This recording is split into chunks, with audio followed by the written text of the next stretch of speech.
Welcome to the TAB Eureka barrier draw.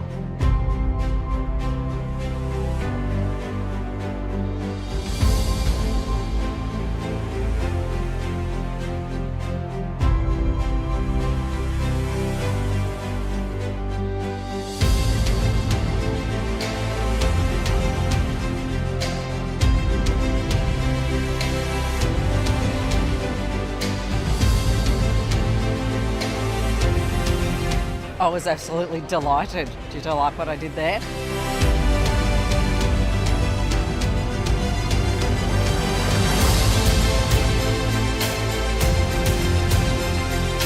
Happy with that draw. We're probably coming to 7 from that. Yeah, it's exciting times. It's going to be a great race.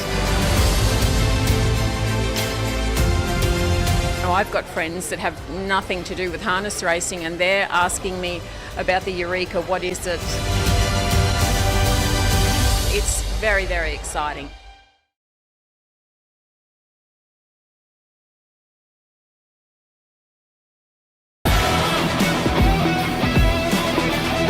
This is going to be a very, very important occasion with the running of the second edition of the TAB Eureka this Saturday evening at TAB Court Park, Menangle. $2.1 million is on the line. 10 of the very best 3 and 4-year-olds from right across the country will be coming together. We again find ourselves alongside the iconic Sydney Harbour for a major event centred on the world's richest harness race, the $2.1 million TAB Eureka. The Eureka, which literally means a cry of joy, was an ambitious undertaking established to not only grab the attention of our industry, but to transcend racing codes. Yeah, it's exciting times. It's going to be a great race and pretty happy with the barrier. Could have been 14, so yeah, happy. Looking at the race, if we can get to the front like first and maybe hand up to like a nice horse that will take us in the straight, I think she's really into that race with a really, really big chance, yeah. A little bit daunting as well because you think, wow, you know, you've got a horse that's really this good and that can be a little bit daunting, I guess. But I'm so super proud. Yeah, it's pretty amazing, really. I'm so excited. We love flying the Victorian flag. You know, we're really proud to be the Victorian slot holders. And yeah, hopefully we'll do the Victorian flag proud. Both horses in fantastic form. They both come into the race as last start winners. You know, they're training really well and, you know, hopefully, well, I think they'll be 100% for Saturday night. If we win, we'll go absolutely crazy. And yeah, fingers crossed it happens and we can feel that feeling again.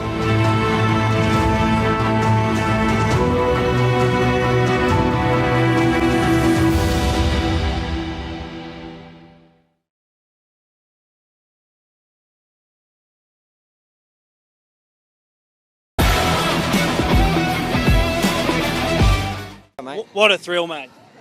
Yeah, massive thrill and, you know, just to be part of the race again and, you know, to drive two in a row is huge and, you know, to train this guy is very special and, yeah, it's just a huge thrill. Of course, you won this race last year in the sulky, but to do it with a horse you train, it must be all the more special.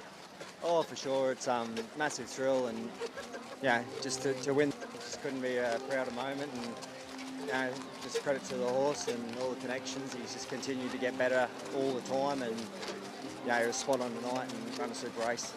Perfect drive. You must have been happy mid-race. Yeah, I wasn't sure how I was going to drive him. I thought I'd figure it out on the run and once we found the front and got that cheap sort of middle half, yeah, I thought he'd be hard to beat. Good on you, mate. Thanks, Aiden.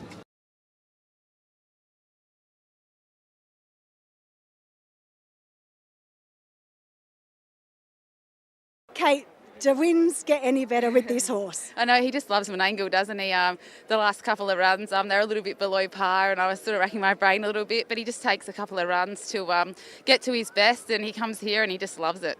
Well, it's been a big year for him. He raced well over in WA and won there, and that was the last time we did see him win, and he's come out and won again tonight in a sub-150 time.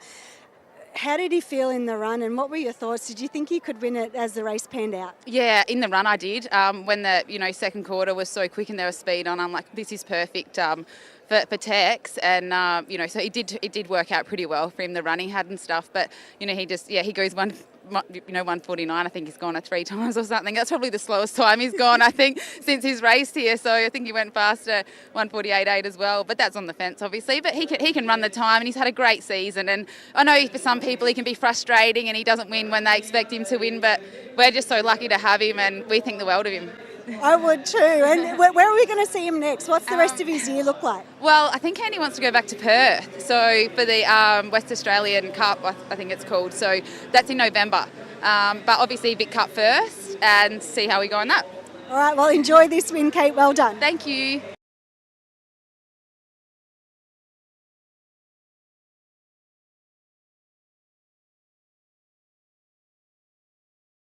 Tell me how you're feeling after that effort. Oh, I'm ecstatic. I never thought we'd get a Group 2 winner, so it's so exciting. Is this your biggest win today? Yeah.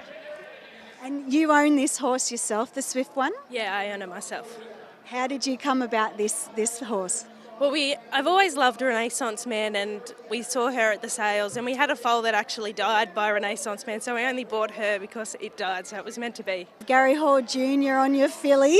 What was the decision making behind that process? Well, I've always been a really big fan of Gary Hall, so this is like fulfilling a childhood dream of mine. And Will couldn't drive her in the final, which was fine, and we thought we'll snag it while we can and get Gary Hall the best of the best, and it paid off. Look at that. So the real icing on the cake, your first group winner, and Gary Hall Jr. too. What are the plans for your filly now after this win? Yeah, not sure. We didn't really expect to win it tonight, so it'll be discussion on the way home of what we do next. But she'll have a couple of days off in the paddock because she deserves it. So I think it's a bit more than a discussion. I think there'll be a bit of a party involved too. So congratulations and enjoy this big win. Thank you so much.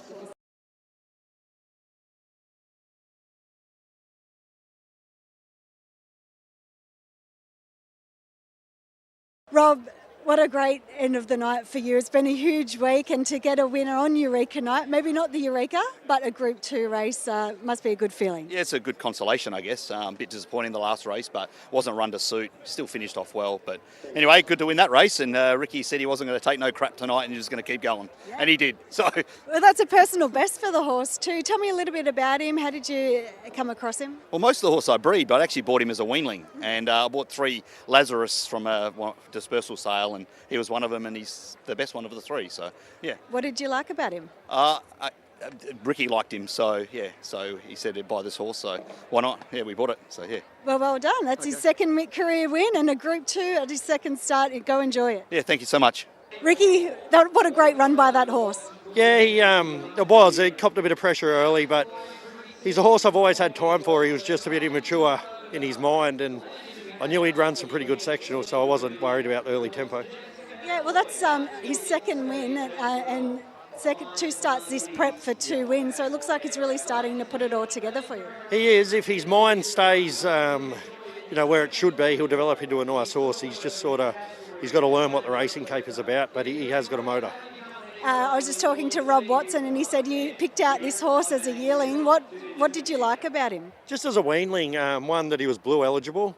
I know it's a good family. It's closely related to Tintin America, and I know I'm a big fan of breeding, and cream usually rises to the top, not always, but yeah, we were happy to get him. What's his next plans? Probably Breeders' Challenge altogether, like the actual Breeders' Challenge. All right, and what did you think of the win of Uncle Ricky? I don't know. So you good? Yeah. Was good? Awesome.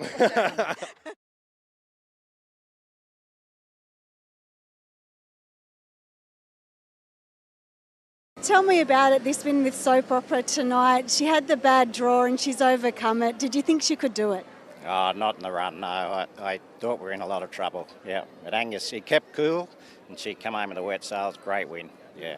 It was, she's gone faster here before, just a tick faster, but super effort to come back with those a slow middle half.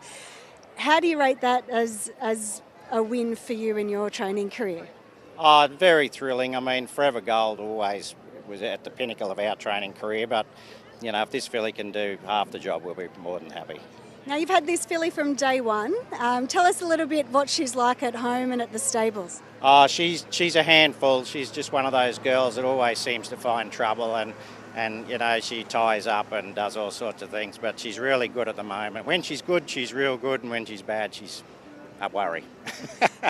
And have you marked this race for her for a while, or how did it come about? This has been a main target. She won the APG Gold race in Brisbane, which was really good. Then she went a miss when I brought her down here for the Oaks. So we've sort of been trying to get her right ever since then. So this has been the target, so we did it. We're happy now, yeah.